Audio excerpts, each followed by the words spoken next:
ರಾಜು ಹತ್ರ ಲಕ್ಷ ಲಕ್ಷ ಕೋಟಿ ಕೋಟಿ ದುಡ್ಡಿದೆ, ಅದಕ್ಕೆ ಖರ್ಚು ಮಾಡ್ತಾ ಇದ್ದಾರೆ. ಕಿಚನ್ ಅಲ್ಲಿ ಕಾಲಿಡೋಂಗಿಲ್ಲ, ಇಲ್ಲ ತುಂಬೋಗ್ಬಿಟ್ಟಿದೆ.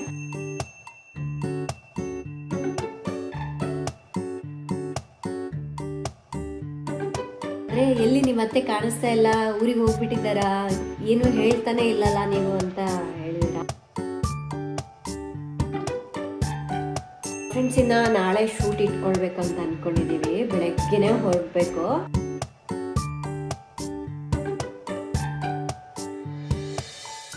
ನೀವೆಲ್ಲರೂ ನೋಡಿ ಎಂಜಾಯ್ ಮಾಡ್ತೀರಾ ಅಂತ ಹೇಳಿ ಅನ್ಕೊಂಡಿದ್ದೀನಿ. ತುಂಬಾ ಚೆನ್ನಾಗಿರುತ್ತೆ. ಹಾಯ್ ಫ್ರೆಂಡ್ಸ್, ನಾನಿವತ್ತು ಡೈರೆಕ್ಟಾಗಿ ಮಾರ್ಕೆಟಿಂದನೇ ವ್ಲಾಗ್ ಮಾಡ್ತಾ ಇದ್ದೀನಿ. ಬೆಳಗ್ಗೆನೇ ಮಾರ್ಕೆಟಿಗೆ ಬಂದುಬಿಟ್ಟಿದ್ದೀನಿ.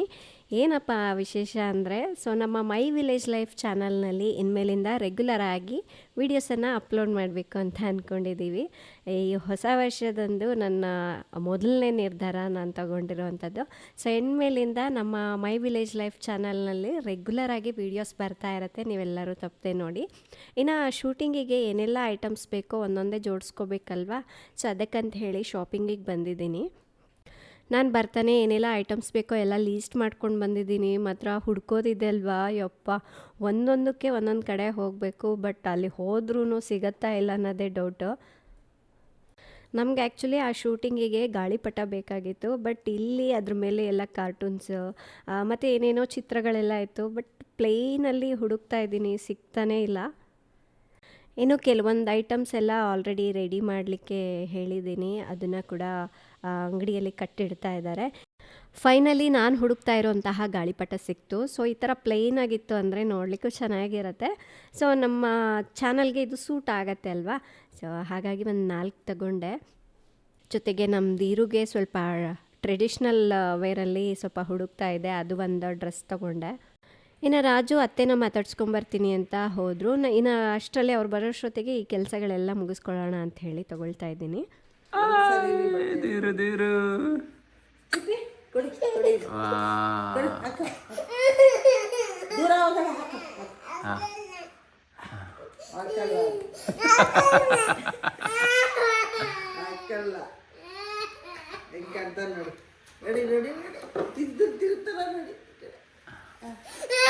ಅದ್ದಲ್ಲ ಅದ್ದಲ್ಲ ಅದ್ದಲ್ಲ ಅದ್ದಲ್ಲ, ಬೇಡ ಬೇಡ ಬೇಡ ಬೇಡ ಬೇಡ ಬೇಡ. ಫ್ರೆಂಡ್ಸ್, ಇನ್ನು ಈ ವ್ಲಾಗ್ ನೆಕ್ಸ್ಟ್ ಡೇಯಿಂದ ಮತ್ತೆ ಕಂಟಿನ್ಯೂ ಮಾಡ್ತಾ ಇದ್ದೀನಿ. ನಿನ್ನೆ ಶಾಪಿಂಗ್ ಹೋಗಿದ್ವಲ್ವಾ, ಕೆಲವೊಂದು ಐಟಮ್ಸ್ ಸಿಗಲಿಲ್ಲ, ಸ್ಟಾಕ್ ಇರಲಿಲ್ಲ. ಅಂದರೆ ಇವತ್ತು ತರಿಸ್ತೀವಿ ಅಂತ ಹೇಳಿದ್ದಾರೆ. ಅದಕ್ಕಾಗಿ ಈಗ ಮತ್ತೆ ಹೋಗಬೇಕು. ಆ್ಯಂಡ್ ಹಾಗೆ ಸ್ವಲ್ಪ ರೆಡಿ ಆಗಿಬಿಟ್ಟು ಹೋಗೋಣ ಅಂಥೇಳಿ ಎಲ್ಲ ಕೆಲಸ ಮುಗಿಸ್ಕೊಂಡು ಬಂದೆ. ಆ್ಯಂಡ್ ತುಂಬ ಜನರು ನನಗೆ ಕೇಳ್ತಾ ಇರ್ತಾರೆ, ಈಗ ಯಾವುದಾದ್ರೂ ಈ ಥರ ಹಬ್ಬಗಳಿಗೆ, ಫಂಕ್ಷನ್ಗಳಿಗೆ ಬೇಗ ರೆಡಿ ಆಗಬೇಕು ಮತ್ತು ಕಡಿಮೆ ಪ್ರಾಡಕ್ಟ್ಸು ಇರಬೇಕು, ಅದು ಹೇಗೆ ಮಾಡಬೇಕು ಅನ್ನೋದೇ ಗೊತ್ತಾಗಲ್ಲ ಅಂತ.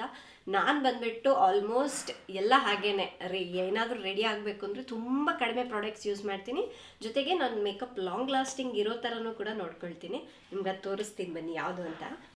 ಇವೇ ನೋಡಿ ನಾನು ಇವತ್ತು ಯೂಸ್ ಮಾಡುವಂತಹ ಪ್ರಾಡಕ್ಟ್ಸ್. ಫಸ್ಟ್ ನಾನಿಲ್ಲಿ NYB ಅವರ ಸ್ಟ್ರೋಪ್ ಕ್ರೀಮನ್ನು ಅಪ್ಲೈ ಮಾಡ್ತಾ ಇದ್ದೀನಿ. ಫಸ್ಟು ನನ್ನ ಫೇಸ್ಗೆ ಎಷ್ಟು ಬೇಕೋ ಅಷ್ಟು ಸ್ಟ್ರೋಪ್ ಕ್ರೀಮನ್ನು ತಗೊಂಡು ಈ ರೀತಿ ಡಾಟ್ ಡಾಟ್ ಇಟ್ಕೊಂಡು ಎಲ್ಲ ಕಡೆನೂ ಅಪ್ಲೈ ಮಾಡ್ಕೊಳ್ತೀನಿ. ಈ ಸ್ಟ್ರೋಪ್ ಕ್ರೀಮ್ನ ಅಪ್ಲೈ ಮಾಡೋದ್ರಿಂದ ಫೇಸ್ಗೆ ಇನ್ಸ್ಟಂಟ್ ಗ್ಲೋ ಸಿಗುತ್ತೆ. ಅದಾದ್ಮೇಲೆ ಇನ್ನೂ ಸ್ವಲ್ಪ ಸ್ಟ್ರೋಪ್ ಕ್ರೀಮ್ನ ತಗೊಂಡು ಇದ್ರ ಜೊತೆಗೆ ಫೌಂಡೇಶನನ್ನು ಮಿಕ್ಸ್ ಮಾಡಿಬಿಟ್ಟು ಇದನ್ನು ಕೂಡ ಡಾಟ್ ಡಾಟ್ ಇಟ್ಕೊಂಡ್ಬಿಟ್ಟು ಬ್ಲೆಂಡರ್ನಿಂದ ನೀಟಾಗಿ ಬ್ಲೆಂಡ್ ಮಾಡ್ಕೊಳ್ತೀನಿ. ಇದಂತೂ ತುಂಬಾ ಲೈಟ್ ವೆಯ್ಟ್ ಆಗಿದೆ, ಫೇಸ್ಗೆ ಒಳ್ಳೆ ಕವರೇಜನ್ನು ಕೊಡುತ್ತೆ. ಜೊತೆಗೆ ಸ್ಕಿನ್ ಟೋನನ್ನು ಈವೆನ್ ಆಗಿರಿಸುತ್ತೆ. ಇದನ್ನು ನಾನು ಎಲ್ಲಾದರೂ ಹೊರಗಡೆ ಹೋಗಬೇಕಾದ್ರೆ 1 ಟೈಮ್ ಅಪ್ಲೈ ಮಾಡಿಬಿಡ್ತೀನಿ. ಬರೋವರೆಗೂ ನನ್ನ ಮೇಕಪ್ ಹಾಗೇನೇ ಇರುತ್ತೆ, ತುಂಬ ಲಾಂಗ್ ಲಾಸ್ಟಿಂಗ್ ಆಗಿರುತ್ತೆ. ನೆಕ್ಸ್ಟ್ ನಾನಿಲ್ಲಿ NYB ಅವರ ವೆಲ್ವೆಟ್ ಮೋಸ್ ಲಿಪ್ಸ್ಟಿಕ್ಕನ್ನು ಅಪ್ಲೈ ಮಾಡ್ತಾ ಇದ್ದೀನಿ. ಇದು ಲಿಪ್ಸ್ ಮೇಲೆ ತುಂಬ ಸ್ಮೂತ್ ಆಗಿ ಗ್ಲೈಡ್ ಆಗುತ್ತೆ. ಜಸ್ಟ್ ಒಂದು ಸ್ಟ್ರೋಕ್ನಲ್ಲೇ ಅಪ್ಲೈ ಮಾಡಬಹುದು. ಇದು ಮ್ಯಾಟ್ ಫಿನಿಶ್ ಆಗಿರೋದ್ರಿಂದ ನನಗೆ ತುಂಬಾ ಇಷ್ಟ ಆಗುತ್ತೆ. ಇದೇ ಕ್ಯಾಟಗರಿಯಲ್ಲಿ ಇನ್ನೂ ಹಲವಾರು ಶೇಡ್ಸ್ ಇದೆ, ಒಂದಕ್ಕಿಂತ ಒಂದು ತುಂಬಾ ಚೆನ್ನಾಗಿದೆ. ಈ ಲಿಪ್ಸ್ಟಿಕ್ ಇಂದ ಐ ಶ್ಯಾಡೋ ಕೂಡ ಹಾಕೋಬಹುದು. ನಾನೀಗ ಎಲ್ಲ ರೆಡಿ ಆಗ್ಬಿಟ್ಟು ತೋರಿಸ್ತೀನಿ ನೋಡಿ. ಇನ್ನು ನನ್ನ ಫೈನಲ್ ಲುಕ್ ಹೇಗಿದೆ ನೋಡಿ. ಜಸ್ಟ್ 3 ಪ್ರಾಡಕ್ಟ್ಸ್ ಇಂದಾನೆ ಎಷ್ಟು ಬೇಗ ರೆಡಿ ಆಗ್ಬೋದು ಅಲ್ವಾ. ಈ ಲಿಪ್ಸ್ಟಿಕ್ದು ಬೆಸ್ಟ್ ಪಾರ್ಟ್ ಏನಪ್ಪ ಅಂದರೆ ಇದು ಕಂಪ್ಲೀಟ್ಲಿ ಸ್ಟೇನ್ ಪ್ರೂಫ್ ಮತ್ತು ಟ್ರಾನ್ಸ್ಫರ್ ಪ್ರೂಫ್. ನೋಡಿ, ನೀವು ಯಾವುದೇ ಫೆಸ್ಟಿವಲ್ಗಾಗಿರ್ಬೋದು ಜಸ್ಟ್ ಈ ರೀತಿ 3 ಪ್ರಾಡಕ್ಟ್ಸನ್ನು ಯೂಸ್ ಮಾಡಿಕೊಂಡು ಲಾಂಗ್ ಲಾಸ್ಟಿಂಗ್ ಮೇಕಪ್ಪನ್ನು ಮಾಡ್ಕೋಬಹುದು. ಈ ಎಲ್ಲ ಪ್ರಾಡಕ್ಟ್ಸ್ಗಳು ಎಕ್ಸ್ಕ್ಲೂಸಿವ್ ಆಗಿ purple.com ಸಿಗುತ್ತೆ. ಎಲ್ಲವೂ ನಾನಿಲ್ಲಿ ಟ್ಯಾಗ್ ಮಾಡಿರ್ತೀನಿ. ಫ್ರೆಂಡ್ಸ್, ನಾನು ರೆಡಿ ಆಗಿದ್ದಾಯಿತು. ನನ್ನ ಮಕ್ಕಳನ್ನ ರೆಡಿ ಮಾಡ್ತಾ ಇದ್ದೀನಿ. ಗೀರು ಎಲ್ಲಾದರೂ ಹೋಗ್ಬೇಕಂದ್ರೆ ಮಾತ್ರ ಬಟ್ಟೆ ಹಾಕ್ಲಿಕ್ಕೆ ಹೋಗ್ತಾನೆ. ಆ ಥರ ಅವನಿಗೆ ಫುಲ್ ಸ್ಲೀವ್ಸ್ ಡ್ರೆಸ್ ಅಂತೂ ಇಷ್ಟವೇ ಆಗೋದಿಲ್ಲ. ಎಕ್ಸ್ಪೆಷಲಿ ಹೊಸ ಬಟ್ಟೆಗಳಂತೂ ಇಷ್ಟನೇ ಆಗಲ್ಲ. ನಾವು ಅದಕ್ಕೆ ಅದು ಹಳೆ ಬಟ್ಟೆ ಅಂತಲೇ ಹೇಳಿ ಎಲ್ಲದು ಹೊಸ ಬಟ್ಟೆ ಏನಾದ್ರು ತಂದಿರ್ತೀನಲ್ಲ ಅದನ್ನೆಲ್ಲ ವಾರ್ಡ್ರೋಬಲ್ಲಿ ಇಟ್ಬಿಡ್ತೀನಿ. ವಾರ್ಡ್ರೋಬಲ್ಲಿ ಇಟ್ಟರೆ ಅವನಿಗೆ ಹಳೆ ಬಟ್ಟೆ ಏನಾದರೂ ಹೊರಗಡೆ ನೋಡ್ಬಿಟ್ಟ ಅಂದರೆ ಅದು ಹೊಸ ಬಟ್ಟೆ ಆಗಿಬಿಡುತ್ತೆ. ನೋಡಿ, ಫುಲ್ ಸ್ಲೀವ್ಸ್ ನೋಡ್ರಿ ರಜುವಲ್ಲಿ. ಬಿರು ಡ್ರೆಸ್ ತೋರಿಸು, ನಿಂದು ಡ್ರೆಸ್ ತೋರಿಸು. ತಿರುಗು ತಿರುಗು ತಿರುಗಿ ಹಿಂಗೆ.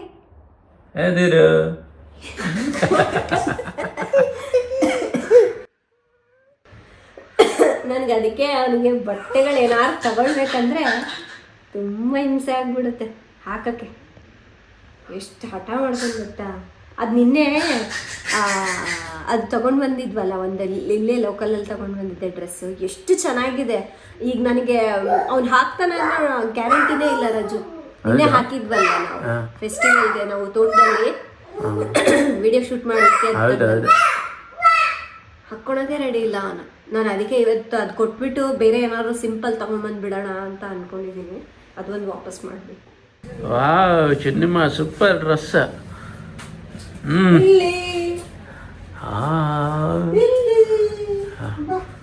ಏನೋ ಮಕ್ಕಳು ಕೂಡ ರೆಡಿ ಆಗಿದ್ದಾರೆ. ಇನ್ನೇನೀಗ ಹೊರಡಬೇಕು. ಚಿನಿಮ ಇವತ್ತು ಎಷ್ಟು ಚೆನ್ನಾಗಿ ಕಾಣಿಸ್ತಾ ಇದ್ದಾಳಲ್ವಾ. ಸೊ ನಮ್ಮ ಧೀರು ಅಂತೂ ನಾವು ಎಲ್ಲಿ ಬಿಟ್ಟೋಗ್ಬಿಡ್ತೀವಿ ಅಂತ ಬೇಗ ಬೇಗ ಚಪ್ಪಲಿ ಹಾಕಿ ಅಂತ ಹೇಳಿ ಆಂಟಿನೋ ಕರ್ಕೊಂಡು ಹಾಕಿಸ್ಕೊಳ್ತಾ ಇದ್ದಾನೆ. ಇವತ್ತು ಕೂಡ ನಾನು ಒಬ್ಬಳೇ ಹೋಗೋಣ ಅಂತ ಅಂದ್ಕೊಂಡಿದ್ದೆ. ಆದರೆ ಧೀರುನ ಕರ್ಕೊಂಡು ಹೋಗಬೇಕು. ಸ್ವಲ್ಪ ಕೆಲವೊಂದು ಬಟ್ಟೆಗಳು ಅವನಿಗೆ ಕೆಲವೊಂದು ಇಷ್ಟ ಆಗೋದು ಇರುತ್ತೆ. ತಗೊಂಡ್ಮೇಲೆ ಹಾಕ್ಕೊಳ್ಳೋದಿಲ್ಲ. ಅಲ್ಲಿ ಹಾಕ್ಕೊಂಡ್ರೆ ಅವ್ನ ಮನೆಗೆ ಬಂದಮೇಲೆ ವೇರ್ ಮಾಡೋಕ್ಕೆ ಇಷ್ಟಪಡ್ತಾನೆ. ಅದಕ್ಕಾಗಿ ಅವನನ್ನು ಕೂಡ ಕರ್ಕೊಂಡು ಹೋಗ್ಬೇಕಂದ್ರೆ ಇವ್ರು ಎಲ್ಲರನ್ನೂ ಕರ್ಕೊಂಡು ಹೋಗಲೇಬೇಕು. ಏಯ್, ಕತ್ಲಾಯ್ತು, ತೆಗ್ದ್ಬಿಡೋದು. ಏನಕ್ಕೆ ಫ್ರೆಂಡ್ಸ್, ಮಧ್ಯಾಹ್ನಕ್ಕೆ ಎಷ್ಟು ಚಳಿ ಇದೆ. ಮೋಡ ಎಲ್ಲ ಮುಚ್ಕೊಂಡ್ಬಿಟ್ಟಿದೆ. ಒಂಥರ ನೈಟ್ ಫೀಲ್ ಬರ್ತಾ ಇದೆ. ಇನ್ನೇನು ಸ್ವಲ್ಪ ಹೊತ್ತಿಗೆ ನೈಟ್ ಆಗ್ಬಿಡುತ್ತಪ್ಪ ಅನ್ನೋ ಫೀಲ್ ಬರ್ತಾ ಇದೆ. ಫ್ರೆಂಡ್ಸ್, ಹಾಗೆ ನನಗೆ ಕೆಲವೊಂದು ತಾಮ್ರದ ಪಾತ್ರೆಗಳೆಲ್ಲ ಬೇಕಾಗಿತ್ತು. ಅದನ್ನು ಕೂಡ ತಗೊಂಡೆ. ನಿನ್ನೆ ಬಂದಾಗ ಸ್ಟಾಕ್ ಇರಲಿಲ್ಲ, ತರಿಸ್ಕೊಡ್ತೀವಿ ಅಂತ ಹೇಳಿದರು. ಸೊ ತರಿಸಿದ್ರು ಇವತ್ತು. ಧೀರುಗೆ ಡ್ರೆಸ್ ಎಕ್ಸ್ಚೇಂಜ್ ಮಾಡಿಸ್ಕೊಂಡು ಬಂದ್ವಿ. ಇತ್ತೀಚೆಗೆ ಚಿನಿಮನ ಧೀರುನ ಎಲ್ಲೇ ಹೊರಗಡೆ ಕರ್ಕೊಂಡು ಬಂದರು ಅವ್ರು ಕೇಳೋದು ಒಂದೇ ಐಸ್ ಕ್ರೀಮ್ ಅಷ್ಟೇ ಕೇಳ್ತಾರೆ. ಇದು ನಮ್ಮ ಮನೆಗೆ ತುಂಬಾ ಹತ್ತಿರ ಇದೆ, ತಿನ್ಕೊಂಡು ಹೋಗಿಬಿಡೋಣ ಅಂಥೇಳಿ ಬಂದಿದ್ದೀವಿ. ನಮಗೆ ಯಾವಾಗಲೇ ಐಸ್ ಕ್ರೀಮ್ ತಿನ್ಬೇಕನ್ಸಿದ್ರು ಪೋಲಾರ್ ಬಿಯರಿಂದನೇ ತರಿಸ್ಕೊಳ್ತೀವಿ. ಅಥವಾ ಇಲ್ಲೇ ಹತ್ತಿರ ಏನಾದರೂ ಬಂದಿದ್ವಿ ಅಂದರೆ ಒಂದು ಸಲ ಬಂದು ತಿನ್ಕೊಂಡು ಹೋಗ್ಬಿಡ್ತೀವಿ. ರಾಜು ಅವರ ಅಣ್ಣನ ಮಗ ಕೂಡ ಬಂದಿದ್ದ. ಹಾಗೆ ಅವನನ್ನು ಕೂಡ ಜೊತೆಗೆ ಕರ್ಕೊಂಡು ಬಂದಿದ್ದೀವಿ. ಲಾಸ್ಟ್ ಆಪ್ರೇಷನ್ ಆಯ್ತಲ್ವ, ಆವಾಗಲೇ ನಮ್ಮ ಅತ್ತಿಗೆ ಮತ್ತು ನಮ್ಮ ಅತ್ತಿಗೆ ಮಗ ಊರಿಗೆ ಹೋಗಿಬಿಟ್ರು. ಸೊ ಇಲ್ಲಿ ಒಬ್ಬರು ಯಾರಾದರೂ ನಮ್ಮ ಅತ್ತೆನ ಹೋಗಿ ಮಾತಾಡ್ಸ್ಕೊಂಡು ಬರ್ತಾ ಇರಬೇಕು ಅಥವಾ ಹಾಸ್ಪಿಟಲ್ಗೆ ಕರ್ಕೊಂಡು ಹೋಗಬೇಕು ಅಂದರೆ ಇನ್ನೂ ಒಬ್ರು ಯಾರಾದರೂ ಇರಲೇಬೇಕು ಅಲ್ವಾ. ಸೊ ಅದಕ್ಕಾಗಿ ನಮ್ಮ ರಾಜು ಅವರ ಅಣ್ಣನ ಮಗ ಬಂದಿದ್ದಾನೆ. ನಮ್ಮದು ಇರು ಸ್ವಲ್ಪ ಚಿಕ್ಕವನಿರಬೇಕಾದ್ರೆ ಒಬ್ಬರು ಎತ್ಕೊಂಡಿರಬೇಕು, ಇನ್ನೊಬ್ಬರು ತಿನ್ನಬೇಕು. ಅವರಾದಮೇಲೆ ಇನ್ನೊಬ್ಬರು ಮತ್ತೆ ಅವನನ್ನು ಎತ್ಕೋಬೇಕಾಗ್ತಾಯಿತ್ತು. ಬಟ್ ಇವಾಗ ಸ್ವಲ್ಪ ದೊಡ್ಡವನಾಗಿದ್ದಾನಲ್ವ, ಅಡ್ಜಸ್ಟ್ ಆಗ್ತಾ ಇದ್ದಾನೆ. ನಮಗೆ ಎಲ್ಲರ ಜೊತೆ ಕುತ್ಕೊಂಡು ತಿನ್ನೋದು, ಇಲ್ಲ ಕೆಲವೊಂದು ಸಲ ಅವನೇ ಓನಾಗಿ ತಿನ್ನೋದೆಲ್ಲ ಮಾಡ್ತಾನೆ. ಹಾಗಾಗಿ ಸ್ವಲ್ಪ ನನಗೂ ಕಷ್ಟ ಅನಿಸಲ್ಲ. ಅವನು ತಿಂತಾ ಇದ್ದಾನಲ್ಲ, ಹಾಗಂತೇಳಿ ಅವನಿಗೆ ಐಸ್ ಕ್ರೀಮ್ ಏನು ಅಷ್ಟೊಂದು ಇಷ್ಟ ಅಂತಲೂ ಅಲ್ಲ, ಅಷ್ಟು ಇಷ್ಟಪಟ್ಟು ತಿನ್ನಲ್ಲ. ನಾವು ತಿನ್ನೋ ಅಷ್ಟೊತ್ತಿಗೆ ಅಂದರೆ ನಾವು ಖಾಲಿ ಮಾಡೋ ಅಷ್ಟೊತ್ತಿಗೆ ಜಸ್ಟ್ 1 ಸ್ಪೂನ್ ತಿಂದಿರ್ತಾನೆ ಅಷ್ಟೇ ಅವನು. ಬಟ್ ಏನಂದರೆ ಎಲ್ಲರೂ ತಿಂತಾ ಇದ್ದಾರಲ್ಲ, ನಾನು ಸ್ವಲ್ಪ ಟೇಸ್ಟ್ ಮಾಡ್ಬೇಕು ಅನ್ನೋದು ಆಸೆ ಅವನಿಗೆ ಅಷ್ಟೇ. ನಮ್ಮ ಚಿನಿಮ ಅಂತೂ ಎಲ್ರದ್ದು ಹೇಗಿದೆ ಟೇಸ್ಟ್, ನಾನು ಟೇಸ್ಟ್ ಮಾಡ್ತೀನಿ, ಸ್ವಲ್ಪ ಟೇಸ್ಟ್ ಮಾಡ್ಬೋದಾ ಅಂಥೇಳಿ ಎಲ್ಲರೂ ಅಂದರೆ ಬೇರೆ ಬೇರೆ ಏನಾದರೂ ತೊಗೊಂಡಿದ್ವಿ ಅಂದ್ಕೊಳ್ಳಿ, ಅದನ್ನೆಲ್ಲ ಸ್ವಲ್ಪ ಸ್ವಲ್ಪ ಟೇಸ್ಟ್ ಮಾಡ್ಕೊಳ್ತಾ ಬರ್ತಾಳೆ. ಬಟ್ ಇವತ್ತು ನಾವೆಲ್ಲರೂ ಚಾಕ್ಲೇಟ್ ತೊಗೊಂಡಿದ್ದೀವಿ, ಅವಳೊಬ್ಬಳೇ ಸಪ್ರೇಟ್ ತೊಗೊಂಡಿದ್ದಾಳೆ. ಹಾಗಾಗಿ ಅವಳದು ಎಲ್ಲರಿಗೂ ಶೇರ್ ಮಾಡ್ತಾಯಿದ್ದಾಳೆ. ನಮ್ದು ಇರೋಗೆ ಯಾಕೋ ಇದು ಇಷ್ಟ ಆಗಲಿಲ್ಲ, ಅದಕ್ಕೆ ಅದು ಚಿನಿಮಾಗೆ ವಾಪಸ್ ಕೊಟ್ಬಿಡು, ನಾವು ಇದು ತಿನ್ನೋಣ ಅಂತ ಹೇಳ್ತಾ ಇದ್ದಾನೆ. ಚೆನ್ನಾಗಿದೆಯಾ? ನಂದು ಚಾಕ್ಲೇಟ್ ಐಸ್ ಕ್ರೀಮ್, ನಿಂದು ನಿಂದು ಯಾವುದು ಮಸ್ತ್ ಐತೆ ನೋಡಿ. ಮಸ್ತ್ ಇದೆಯಾ ಜಾಕ್ ಫ್ರೂಟ್ ನಿಂದು ಅಲ್ಲ ಜಾಕ್ ಫ್ರೂಟ್ ತಗೊಂಡಿದೀಯಾ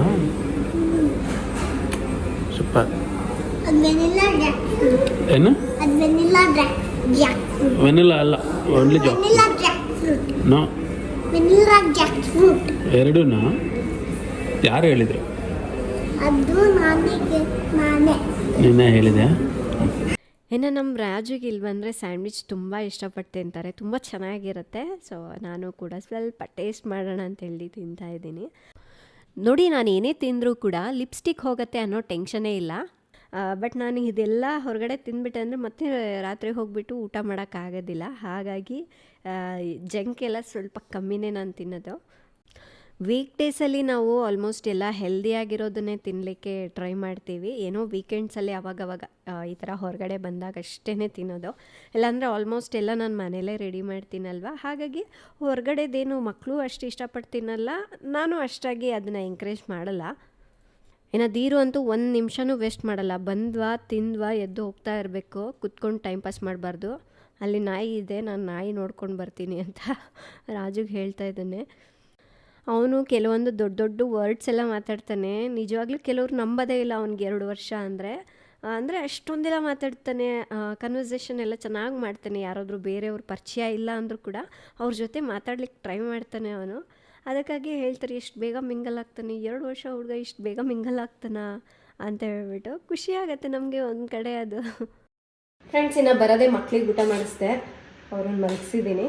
ಈಗ ನಾನು ಊಟ ಮಾಡ್ತಾಯಿದ್ದೀನಿ. ಹೊರಗಡೆ ಸ್ವಲ್ಪ ತಿಂದು ಬರ್ತೀವಲ್ಲ, ಮನೇಲಿ ನೈಟ್ ಡಿನ್ನರ್ ಲೈಟಾಗಿ ತಿಂತೀನಿ. ಫ್ರೆಂಡ್ಸ್, ನಾನು ಊಟ ಮುಗಿಸ್ಕೊಂಡಾದ್ಮೇಲೆ ನಿಮ್ಮ ಹತ್ರ ಒಂದು ಮುಖ್ಯವಾದ ವಿಷಯದ ಬಗ್ಗೆ ಹಂಚ್ಕೊಳ್ಳೋದಿದೆ. ಸೊ ಆದಷ್ಟು ಬೇಗ ಬಂದು ಹೇಳ್ತೀನಿ ಏನಂತ. ಇನ್ನು ಊಟ ಮಾಡಿ ಕುತ್ಕೊಂಡಿದ್ದೀನಿ. ನಾನು ಹಾಕ್ಕೊಂಡಿರೋ ಮೇಕಪ್ ಇನ್ನೂ ಹಾಗೆ ಇದೆ ನೋಡಿ ಅಲ್ಲ.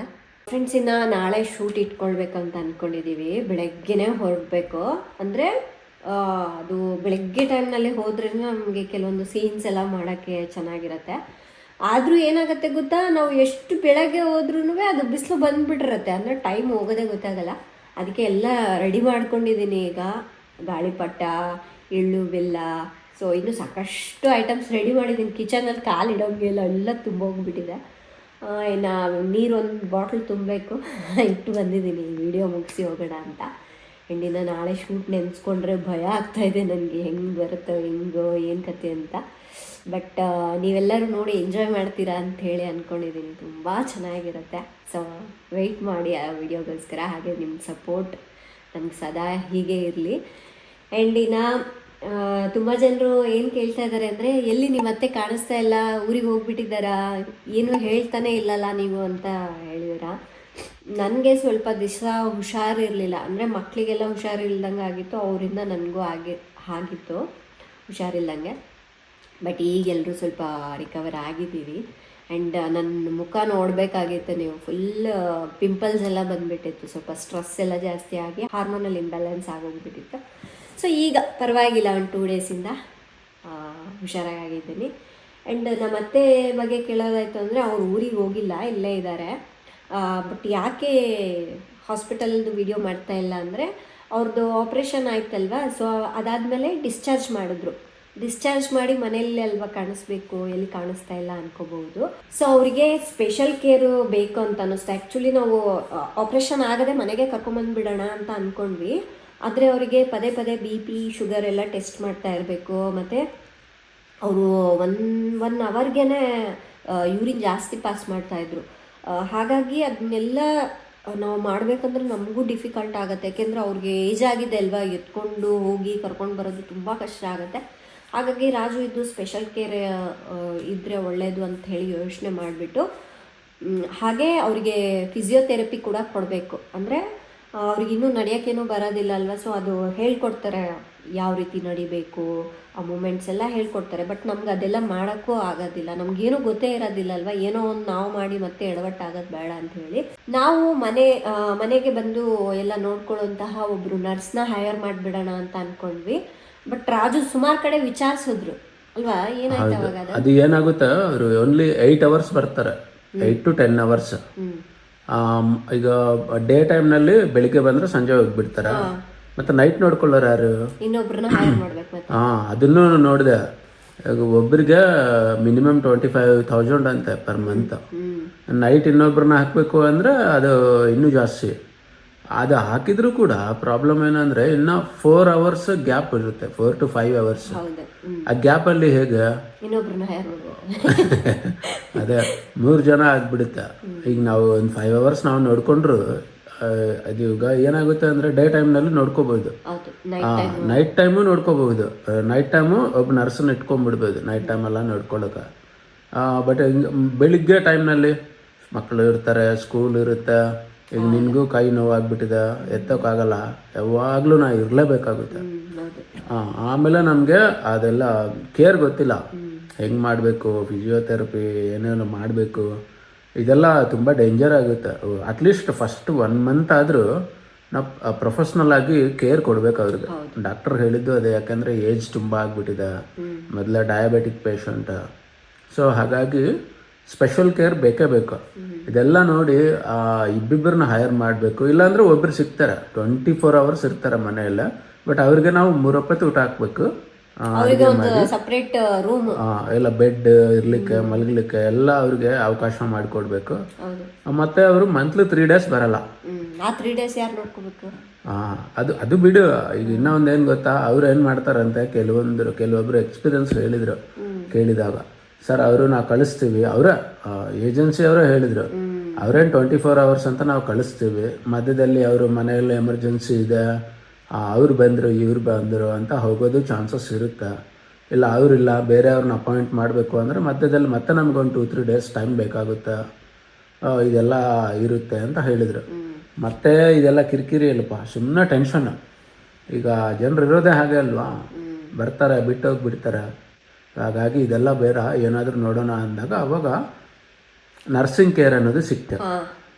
ಕೇರ್ ಹೋಮ್ ಅಂದರೆ ಅಲ್ಲೇ ಬಿಡುವಂಥದ್ದು, ಅಲ್ಲಿ ಬೆಡ್ಡು ಅಂದರೆ ಸೇಮ್ ನಮಗೆ ಹಾಸ್ಪಿಟಲಲ್ಲಿ ಹೇಗೆ ಎಲ್ಲ ಫೆಸಿಲಿಟೀಸ್ ಇರುತ್ತೆ, ನರ್ಸ್ ಬಂದು ಟ್ಯಾಬ್ಲೆಟ್ಸ್ ಕೊಡೋದು, BP ಶುಗರ್ ಟೆಸ್ಟ್ ಮಾಡೋದು, ಸೊ ಎಲ್ಲದೂ ಇರುತ್ತೆ ಅಲ್ಲಿ.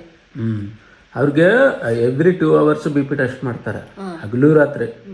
ಆಮೇಲೆ ಎಲ್ಲ ಟ್ಯಾಬ್ಲೆಟ್ಸ್, ಈಗ ನಾವು ಸ್ಕೂಲ್ಗಳಲ್ಲಿ ಅಟೆಂಡೆನ್ಸ್ ಹಾಕ್ಕೊಂತಾರಲ್ವ, ಅವ್ರ ಹೆಸರುಗಳು ಹಾಕಿ ಸಂಡೆ ಮಂಡೆ ಟ್ಯೂಸ್ಡೇ ಬಂದಿದ್ದಾರೆ ಇಲ್ಲ ಅಂತ, ಇವ್ರಿಗೆ ಎಲ್ಲ ಟ್ಯಾಬ್ಲೆಟ್ಸ್ ಹೆಸರು ಬರೆದ್ಬಿಟ್ಟು ಟಿಕ್ ಹಾಕೊಂತಾರೆ. 1 ಗಂಟೆಗೆ ಆಯ್ತಾ, 2 ಗಂಟೆಗೆ ಆಯ್ತಾ, 3 ಗಂಟೆ ಆಯ್ತಾ, ಅಷ್ಟು ಪರ್ಫೆಕ್ಟಾಗಿ. ಆಮೇಲೆ ಯೂರಿನ್ ಬ್ಯಾಗ್ ಹಾಕೋದಾಗಿರ್ಬೋದು, ಇಂಜೆಕ್ಷನ್ಸ್ ಮಾಡೋದಾಗಿರ್ಬೋದು, ಡೈಪರ್ ಚೇಂಜ್ ಮಾಡೋದು, ಈ ಥರ ನರ್ಸಿಂಗ್ ಏನೇನಿದೆ ಅದೆಲ್ಲ ಮೈನರ್ ವರ್ಕ್ಸ್ ಎಲ್ಲ ಮಾಡ್ತಾರೆ. ಇನ್ನೊಂದು ಫುಡ್ ಕೂಡ ಅವ್ರದ್ದೇ. ಫುಡ್ಡು ಅವ್ರದ್ದೇ, ಕೇರು ಅವ್ರದ್ದೇ, ಎಲ್ಲ ಅವರೇ ನೋಡ್ಕೊತಾರೆ. ಆಮೇಲೆ ಅವರು 16 ಜನ ಇದ್ದಾರೆ, ಒಬ್ರಿಲ್ಲ ಅಂದ್ರೂ ಒಬ್ರು. 3 shifts ಇರುತ್ತೆ ಅವ್ರಿಗೆ, ಬೆಳಿಗ್ಗೆ ಸಂಜೆ ರಾತ್ರಿ 24 hours ಕೇರ್ ಇದ್ದೇ ಇರುತ್ತೆ. ಸೊ ಇದು ಬೆಸ್ಟ್ ಅಲ್ವಾ. ಮತ್ತೆ ಎಮರ್ಜೆನ್ಸಿ ಏನಾದರೂ ಆಯಿತು ಅಂದ್ರೆ ಪಕ್ಕದಲ್ಲಿ ಆಂಬ್ಯುಲೆನ್ಸ್ ಸರ್ವಿಸ್, ಹಾಸ್ಪಿಟಲ್ಗೆ ಎಲ್ಲ ನೋಡ್ಕೊತಾರೆ. ಮತ್ತೆ ಫಿಸಿಯೋಥೆರಪಿಸ್ಟ್ ಬಂದು ಹೇಳ್ಕೊಡ್ತಾರೆ ಎಲ್ಲ. ಬಟ್ ಅವರಿಗೆ ಸಪ್ರೇಟ್ ಚಾರ್ಜಸ್ ಇರುತ್ತೆ. ಮೆಡಿಸಿನ್, ಡೈಪರ್ಸ್ ಇದೆಲ್ಲ ಏನು ಕೊಡಬೇಕು ನಾವು ಕೊಡಲೇಬೇಕು. ಆಲ್ಮೋಸ್ಟ್ 70-80K ಆಗುತ್ತೆ ಪರ್ ಮಂತ್. ಸೊ 1 month ಕಷ್ಟ ಅಲ್ವಾ, ನಮಗಾದ್ರೂ ಕಷ್ಟನೇ. ಇನ್ನೊಂದು ಏನಪ್ಪ ಅಂದ್ರೆ ನನಗೆ ಇತ್ತೀಚಿಗೆ ಕೈ ನೋವು ಬೇರೆ ಬಂದ್ಬಿಟ್ಟಿದೆ. ಯಾಕೆ ಬಂದಿದೆ ಅನ್ನೋದೇ ಗೊತ್ತಾಗ್ತಾ ಇಲ್ಲ. ನಾನೇನು ಭಾರ ಎತ್ತಿಲ್ಲ, ಬಟ್ ಏನಪ್ಪ ಸಡನ್ನಾಗಿ ಕೈ ನೋವು ಕಾಣಿಸ್ತಾ ಇದೆ. ಮತ್ತೆ ರಿಸ್ಕ್ ತಗೊಳೋದು ಬೇಡ, ನನ್ನ ಹೆಲ್ತ್ ಕೂಡ ಇಂಪಾರ್ಟೆಂಟೇ ಅಲ್ವಾ ಅನ್ನೋದಕ್ಕೋಸ್ಕರ ರಾಜು ಇದ್ದು ಬೇಡ 1 month ಅಲ್ಲೇ ಸೇರಿಸ್ಬಿಡೋಣ, ಸ್ವಲ್ಪ ಅವರು ಕೂಡ ರಿಕವರ್ ಆಗ್ತಾರೆ, ಆಮೇಲೆ ಬೇಕಾರೆ ಮನೆಗೆ ಕರ್ಕೊಂಬರೋಣ ಅಂತ ಹೇಳಿದ್ರು. ಅದು ಐಡಿಯಾ ಹೆಂಗ್ ಬಂತು ಗೊತ್ತಾ, ನಮ್ಮ ಅಕ್ಕ ಬಂದಿದ್ರಲ್ಲ, ದೊಡ್ಡಕ್ಕ ಬ್ರಿಜೇಶ್, ಇಬ್ಬರು ಹಾಸ್ಪಿಟಲಲ್ಲಿದ್ದು ಅಮ್ಮನ ನೋಡ್ಕೊತಾ ಇದ್ರ.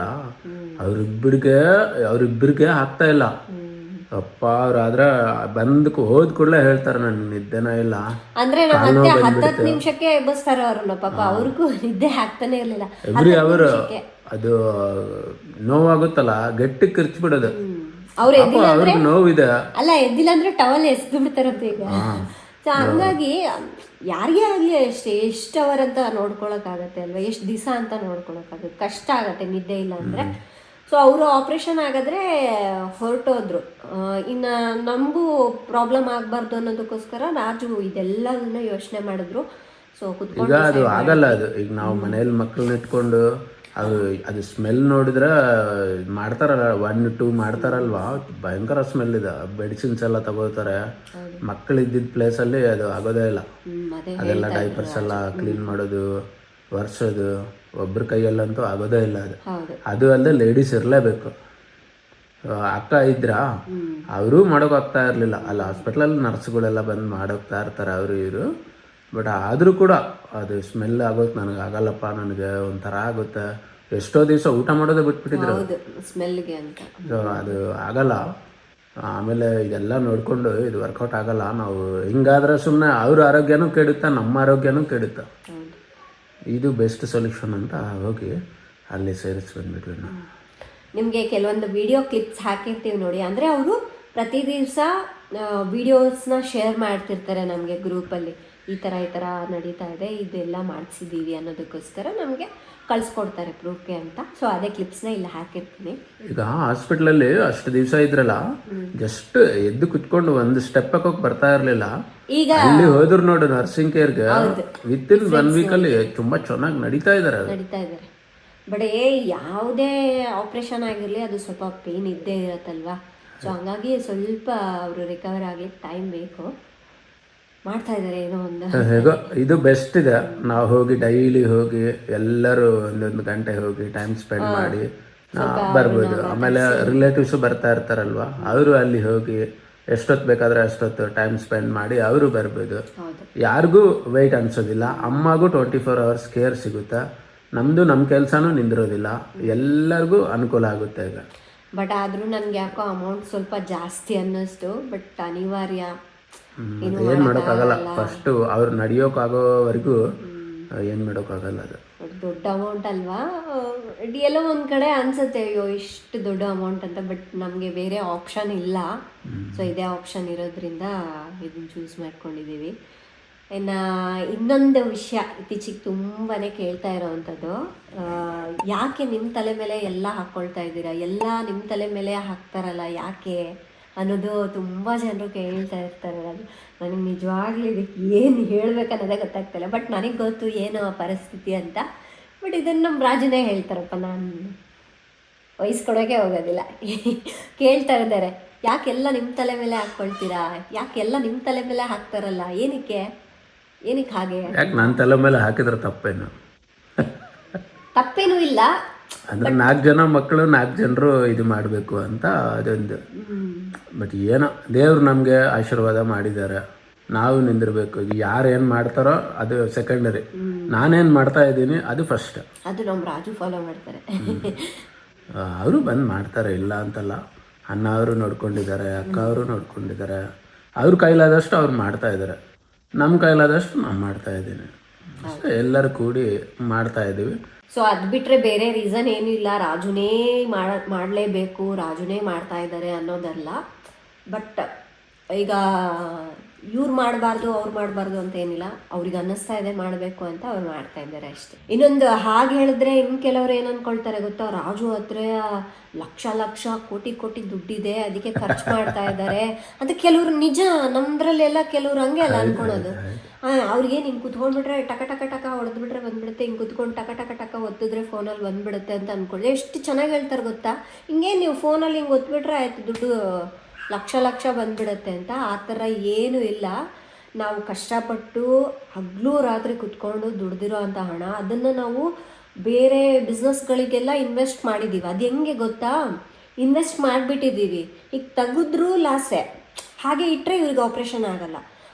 ಸುಮಾರು ಹಣನ ನಾವು ಇನ್ವೆಸ್ಟ್ ಮಾಡಿರೋ ಹಣನ ತೊಗೊಂಡು ಬಂದು ಹಾಕಿ ತೋರಿಸಿದ್ದೀವಿ. ಹೇಳಬೇಕು ಅಂದರೆ ಅವ್ರು ಬರೋದು ನಮಗೂ ಸಡನ್ನಾಗಿ ಐಡಿಯಾ ಇರಲಿಲ್ಲ. ನಾನು ನಿಮಗೆ ಹೇಳಿದ್ದೀನಲ್ವ, ಹಿಂಗೆ 1-2 days ಬಿಫೋರ್ ಹೇಳಿದ್ದಾರೆ, ಹಿಂಗಾಗಿದೆ, ಹಿಂಗೆ ಸೀರಿಯಸ್ ಆಗಿದೆ ಅಂತ ಕರ್ಕೊಂಬಂದುಬಿಟ್ಟಿದ್ದಾರೆ. ಇನ್ನು ನಾವು ಹಣ ಇಟ್ಕೊಂಡಿರ್ಬೇಕಲ್ಲ, ಎಲ್ಲ ಇನ್ವೆಸ್ಟ್ ಮಾಡಿಬಿಟ್ಟಿದ್ದೀವಿ. ಸೊ ಈಗ ಹೆಂಗಾಗ್ಬಿಡತ್ತೆ ಗೊತ್ತಾ, ಅದನ್ನು ಹಾಗೇನೂ ಬಿಡೋಕ್ಕಾಗಲ್ಲ, ಬೇರೆ ಎಲ್ಲೂ ಸಾಲ ಮಾಡೋಕ್ಕೂ ಆಗೋದಿಲ್ಲ. ನಮ್ಮ ಹತ್ರ ಇದೆ ಹಣ, ಇಲ್ಲ ಅಂತಲ್ಲ. ಬಟ್ ಏನಂದರೆ ಎಲ್ಲ ಕಡೆನೂ ಇನ್ವೆಸ್ಟ್ ಮಾಡಿಬಿಟ್ಟಿದ್ದೀವಿ. ಅದನ್ನೆಲ್ಲ ಕ್ಯಾನ್ಸಲ್ ಮಾಡಿ ಅದರಿಂದ ಹಣ ತೊಗೊಂಡು ಬಂದು ತೋರಿಸಿದ್ದೀವಿ. ಮತ್ತೆ ಏನೋ ಲಕ್ಷಗಟ್ಟಲೆ ಇದೆ, ಇವ್ರಿಗೇನು ಲೆಕ್ಕನೇ ಇಲ್ಲ ಅಂತಲ್ಲ. ಕೆಲವರು ನಮ್ಮಲ್ಲಿ ಈ ಥರ ಅನ್ಕೊಂಡ್ಬಿಟ್ಟಿದ್ದಾರೆ, ಏನೇ ಕೇಳಿದ್ರು ಟ್ರೀಟ್ಮೆಂಟ್ಗಾಗಲಿ, ಈಗ ನಾನು ಹೇಳಿದ್ನಲ್ವಾ ಅದು ಕೇರ್ ತಗೊಳ್ತಾ ಇದ್ದಾರೆ, ಅದಕ್ಕೆ ಒಂದು 70,000 ಆಯ್ತಂತ.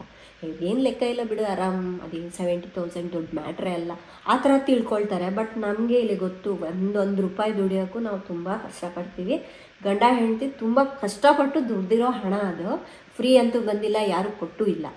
ಇನ್ನು ಹೇಳಬೇಕು ಅಂದರೆ ದೊಡ್ಡ ಮನೆ ಇದೆ ಅಂತ ಕೆಲವರು, ಅಂದರೆ ಈಗ ಯಾರೋ ಒಬ್ರು ನೋಡ್ತಾ ಇದ್ದಾರೆ, ಕೇರ್ ಮಾಡ್ತಾ ಇದ್ದಾರೆ ಅಂದರೆ ಅವ್ರ ಮೇಲೆ ಇಲ್ಲಿದ್ದೆಲ್ಲ ಬರೋದಂತೂ ಸಹಜ. ಅದೇ ರೀತಿಯಾಗಿ ನಮ್ಮ ಮೇಲೆ ಕೂಡ ಮಾತಾಡ್ತಾರೆ. ಬಟ್ ನಮ್ಗೆ ಅದಕ್ಕೆಲ್ಲ ಟೈಮ್ ಇನ್ವೆಸ್ಟ್ ಮಾಡೋಕ್ಕೆ ಏನು ಅಷ್ಟು ವರ್ತಿಲ್ಲ ಅಂತ ಅನ್ನಿಸ್ತು. ಈಗ ಇಷ್ಟು ದೊಡ್ಡ ಮನೆ ಇದೆ ಅಂದರೆ ಅಷ್ಟೇ ದೊಡ್ಡ ಸಾಲನೂ ಇರುತ್ತೆ ಅಲ್ವಾ? ಕೋಟಿಗಟ್ಟಲೆ ಸಾಲ ಇದೆ, ಈ ಮನೆ ಮೇಲೆ ಸಾಲ ಇದೆ, 2 ಕಾರ್ ಮೇಲೆ ಸಾಲ ಇದೆ, ಮತ್ತು ಇನ್ನೂ ಏನು ಅದು ಇದು ಅಂತ ಹೇಳಿಬಿಟ್ಟು ಇನ್ಶೂರೆನ್ಸು ಅದು ಇದು ಎಲ್ಲ ಇದೆ.